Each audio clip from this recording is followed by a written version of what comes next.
I hated to admit it, but that splash of brackish puddle water saturated to the brim with muck, grime, and God knows what was probably a blessing in disguise. Because the further I marched into town, the less the crowd seemed to notice me. Some had taken a concerning level of interest the moment I left Richtown, sure. However, the more I got lost in the crowd, the less those curious eyes seemed to follow me. Evie confirmed as such. But that wasn't the only thing that Evie had confirmed in the minutes following my deep dive into the partially unknown. Indeed, the complex orchestra of code was currently throttling through chunk after chunk of entirely novel datasets, mostly in the form of background chatter. As for the first time, save for that brief utterance of Havenbrockian courtesy of Thalmin, more than half of all audible dialogue was entirely untranslatable. The Evie had already taken into account 27 distinct patterns of speech just in the first 10 minutes of our walk alone, each of which was entirely unique from one another on preliminary analysis, all bearing negligible instances of high nexium within entire strings of conversation. It was in that moment, walking in the midst of the vibrant evening markets, lit by 100 different forms of lamplights, packed shoulder to shoulder with strangers belonging to more species than I could count, that I finally experienced it. One of the much anticipated moments PsyOp had attempted to prepare me for. Culture shock. Or more specifically, a specific type of culture shock, one stemming from being thrust into a rich and entirely alien environment, filled to the brim with an overwhelming kaleidoscope of all manner of sensory input that bordered on the edge of overstimulation. The controlled environment of the Academy had ironically mitigated these sorts of feelings. However, it was the gift of auto-translation courtesy of the Evie that had truly shielded me from this for the past few weeks. I'd only had to deal with a certain level of culture shock following my integration into the Academy, with much of the blow of the impact softened by my ability to understand practically everything around me. But here, in the midst of an absolutely bustling side street, with coal-burning, smoke-producing, bell-ringing food carts competing for attention from pedestrians, as varied as the billboards plastered haphazardly on every available storefront, I felt almost absolutely out of my element. However, at the same time, in a throwback to my first experiences in Acella's old quarter open-air heritage markets, I was also totally here for it. Naturally, anxiety did rise to compete with excitement, but it was the latter that won out in the end, especially as I focused and honed in on exactly what I could understand, maximizing my situational awareness and taking in the sights and sounds that reminded me of some of the wilder parts of home. "Fancy skewers! Fancy style skewers!" I noted a particularly aggressive food hawker yelling, his hands deftly moving from the delectable pieces of overcharred meat, turning each of them over and causing their juices to drip aggressively into the red-hot coals, generating consistent wafts of grey and white smoke, which blew upwards towards a hazy, cloud-obscured night sky. "Eggs! Any form or type! Big eggs! 2 for fry now! Pick your toppings!" Another hawker shouted, practically yelling into the busy crowd despite the already long queue haphazardly forming by the side of her stall. The female satyr was busy mixing eggs by the cupful, with her smaller satyr deftly cracking more into what looked to be an assembly line of eggs in cups, all of which were customized to order with various toppings and then fried inside of a giant wok. "Corn! Get fresh corn now! Grilled, roasted, baked, deep-fried, broiled, all corn, any time, all time, big time!" A male kobold yelled out from the top of his lungs, as a literal troop of green-scale kobolds began the process of shucking various forms of corn-like produce, before processing them into what could only be described as a health code-violating menace of a machine. With ovens, broilers, grills, and even deep fryers all arranged condominium style, stacked atop of one another with smoky embers scattering everywhere anytime the stall even slightly shook. Which, suffice it to say, was a lot, considering the massive line that had formed for it. "With butter!" one of the kobolds shouted, just as he lifted up a vat of freshly churned butter to prove his point. "Exotic butters!" another reiterated. "And sugar!" came another, as this one clambered and skittered to the rafters of the stool, grabbing what appeared to be cane sugar that had been drying atop of the tiles. The fight to draw attention continued, as my own fight to keep focus finally won out, my fixation quickly shifting to food, the most coveted thing on my mind that I was constantly denied.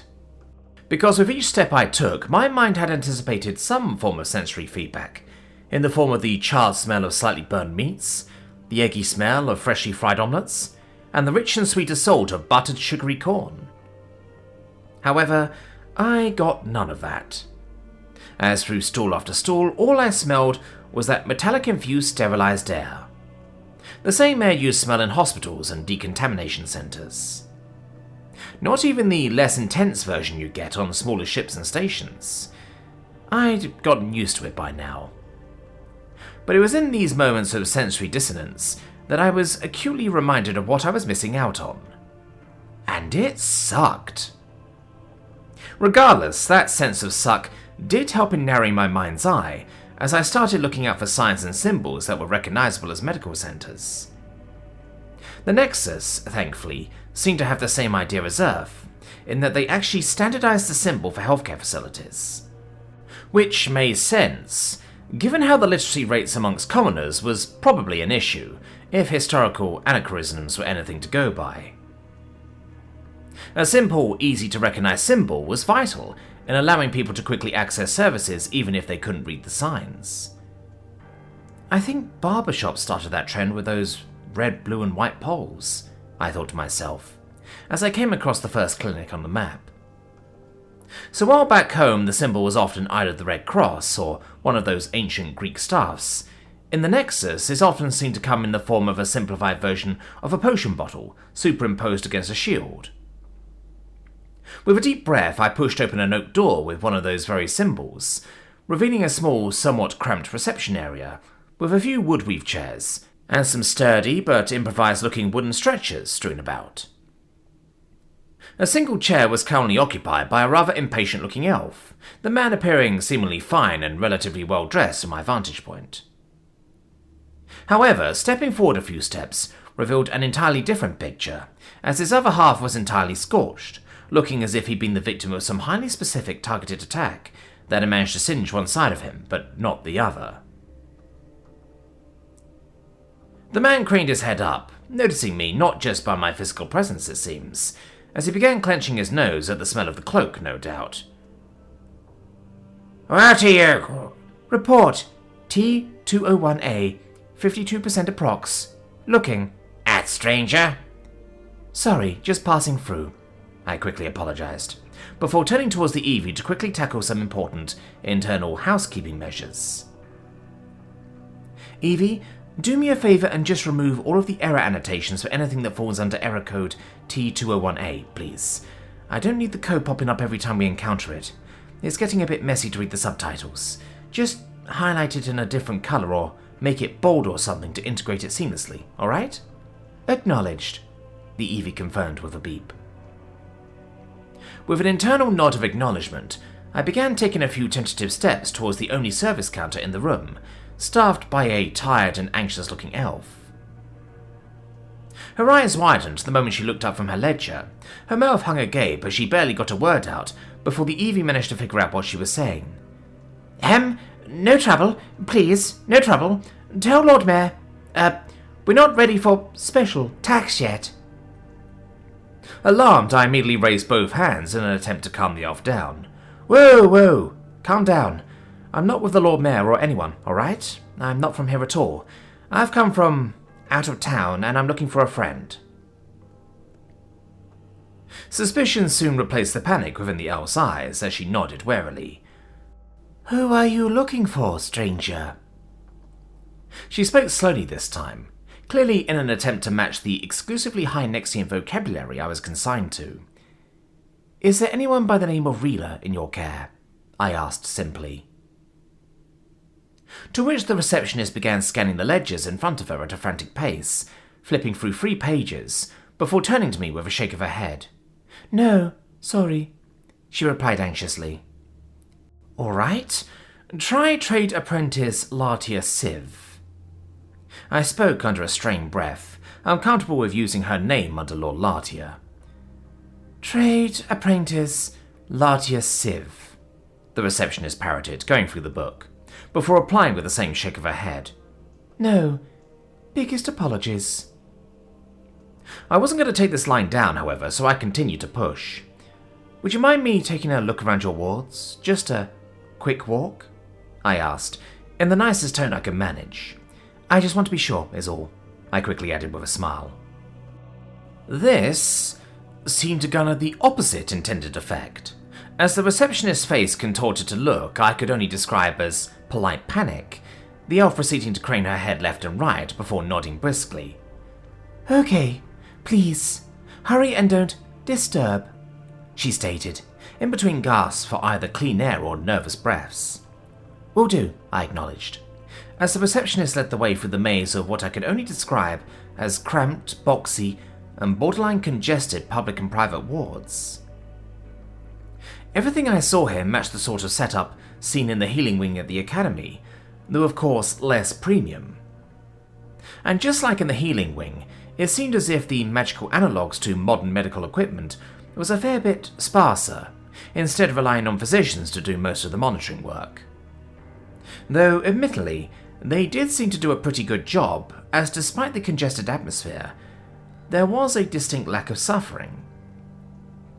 As there were no signs of any obvious neglect amongst the patients, no rowdiness or even cries of pain.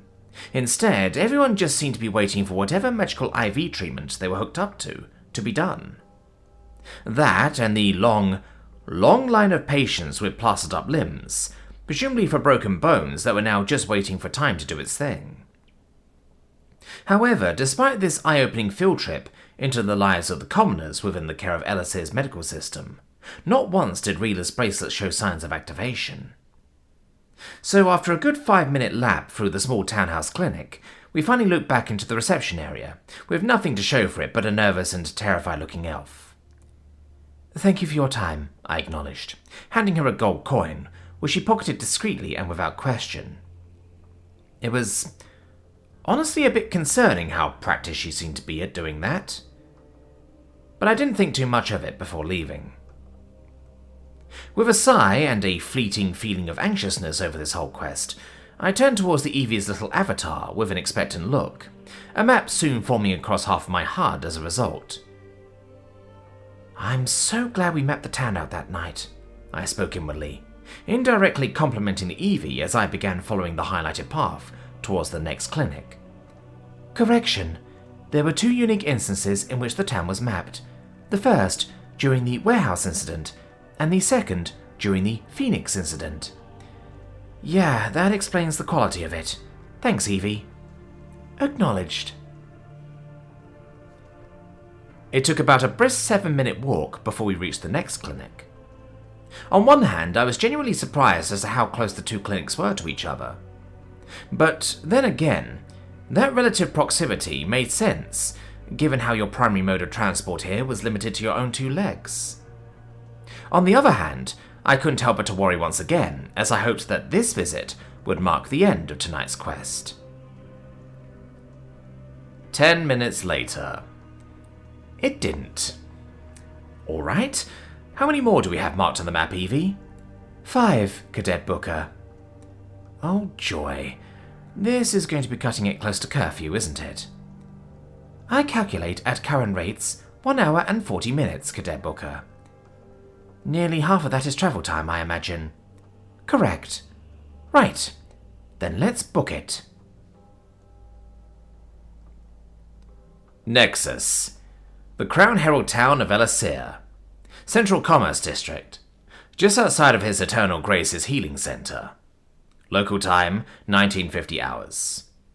Emma.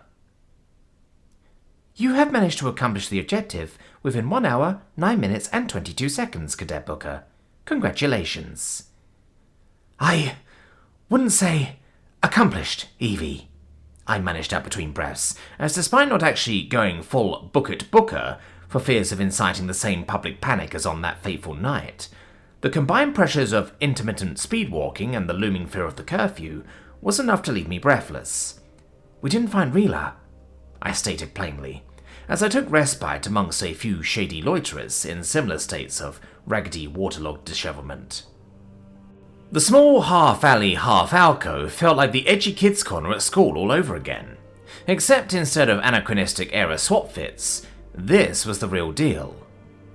So much so that I would have generally felt intimidated by what I could only imagine Eleanor describing as highwaymen-looking ruffians, if it wasn't for the man-approved composite and space-age tech in the way.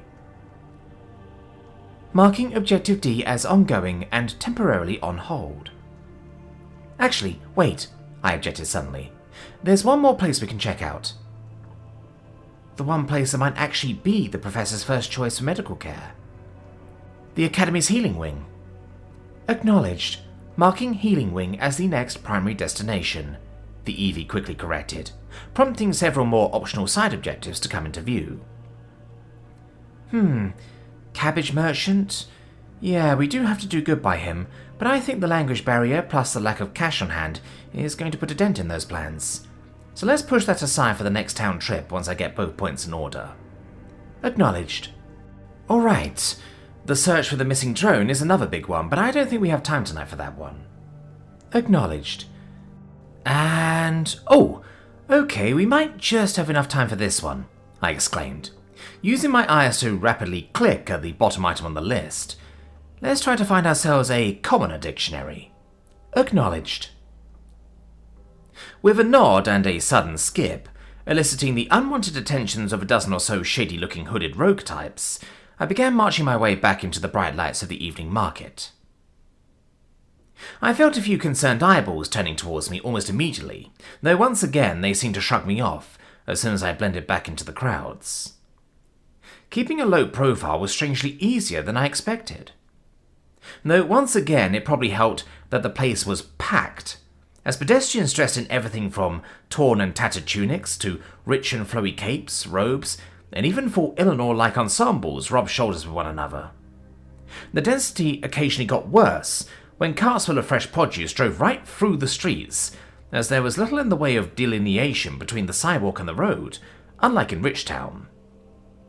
The EV was once again assaulted by a torrential downpour of unknown languages. "Scrap! Get your enchanted scrap!" a dwarven voice called out, his bellowing timbre causing quite a few to actually stop and stare, much to his delight. Because as soon as enough eyes were locked on, the dwarf made sure they remained as such, as he began lifting not just an entire box full of scrap, but another one too. Following which he threw both up in the air, and a third, before committing to what I could only describe as a heavyweight juggling act. "Quality enchanted scrap! Unsorted, original quality, untampered, uncorrupted, fresh dirty scrap mana metal!" he yelled, shouting over the clatter of metal clanging and bashing within those boxes. This definitely got the crowd's attention, or annoyance for the most part. Though, strangely, quite a few people were actually drawn to the man, as leather-aproned blacksmiths and well-dressed merchants alike began assessing each of these boxes, the EV quickly cluing me into their conversations. All of which led me to an interesting realization. The guy's just a middleman selling boxes of unsorted junk. It's like a mystery box, but for people who know what they're doing, this could make a killing, I surmised, just as the dwarf began slapping away several curious hands, holding what looked to be magical tools, no doubt attempting to determine which box was the most lucrative. No previews! Walking down the street revealed increasingly packed street-sized stalls, though behind them were more established brick-and-mortar stores that seemed to be just as packed as the open-air vendors. I walked by practically dozens of these stores, going past blacksmiths, cobblers, tailors, and a whole assortment of general stores, without once setting eyes on a bookstore.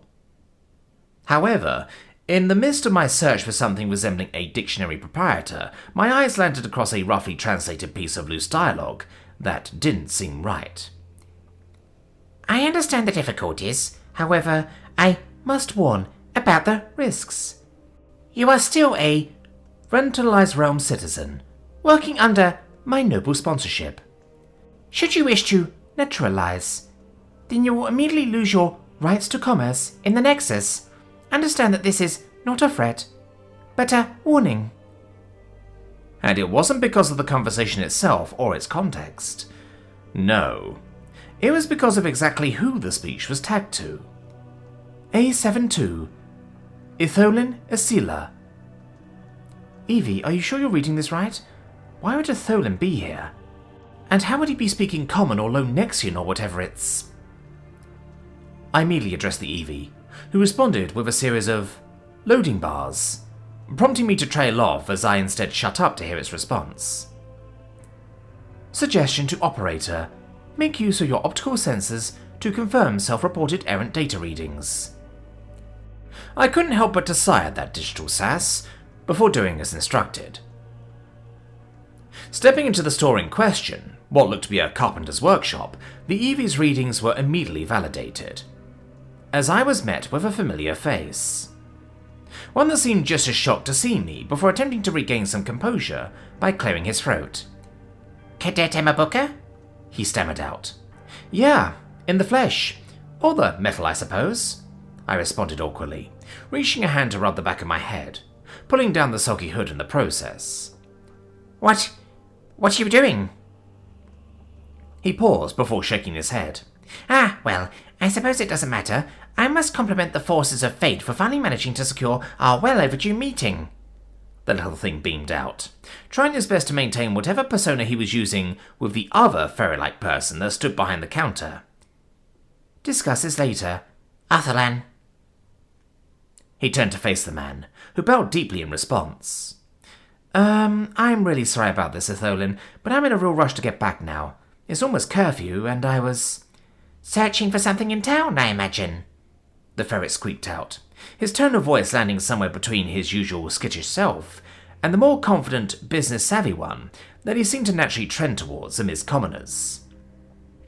Something like that, yeah, I acknowledged, keeping my cards close to my chest as I inadvertently accepted my new walking partner. The little ferret actually managed to secure us a significant degree of berth, as people seemed more inclined to give him the right of way. So, what was it you wanted to talk to me about, Etholin? I finally caved in, only for the Evie to recall the answer to that question verbatim. Transcript from A72. There is a proposition I wish to pose to you on the matter of this weekend sojourn into Elisir, and on another matter more pertinent to your time here within the Academy and its many, many factions. I nodded internally in acknowledgement, as I quickly seized on the opportunity to correct my course. Was it something about the town shopping trip? And also something about navigating the factions of the Academy?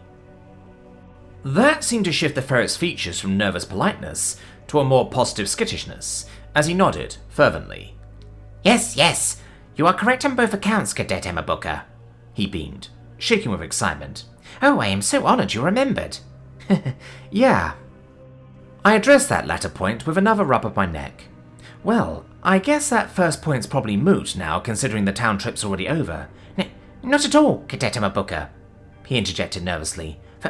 For there is a matter that I believe may very well be up your alley, as they say. First, given your commoner status, and secondly, reaffirmed by your very presence here in the Commoners' District. He attempted to maintain a positive, jovial, friendly tone of voice, in spite of all of the skittishness that came naturally to him. Okay, I'm listening.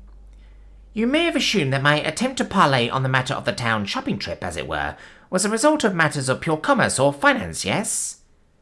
I mean, I didn't want to stereotype you with Etholin, considering the whole merchant lord and all, but given the Nexus's playbook, I had to take into consideration that possibility. I shrugged. But the same could be said for everyone, honestly, not just you. I sort of assumed that there's an expectation for new realmers to get tricked into a debt trap in Elisir, given the lack of Nexian currency on hand. So I'd imagine that fellow students would be attempting to get in on that too. I can confirm, Cadet Emabuka, that your presumptions on that trend of new realmer indebtedness is indeed correct, the ferret acknowledged. So, were you trying to warn me about it, or... Oh, The ferret interjected with a stutter. That was part of it, yes. However, I was hoping to ignore that matter entirely, for you see, I had guessed, seemingly correctly so, that matters of finances would be sorted, as it were, by someone as uniquely attuned with fate as yourself. Thus, what I was wishing to discuss wasn't something as trivial as finances, but a matter that you may probably be facing already, if your current outfit is anything to go by." He spoke excitedly, as if waiting to drop a bombshell on me that he'd been excitedly holding in for a whole week.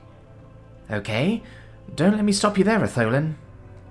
"I assume that you wish to communicate with commoners," he concluded proudly.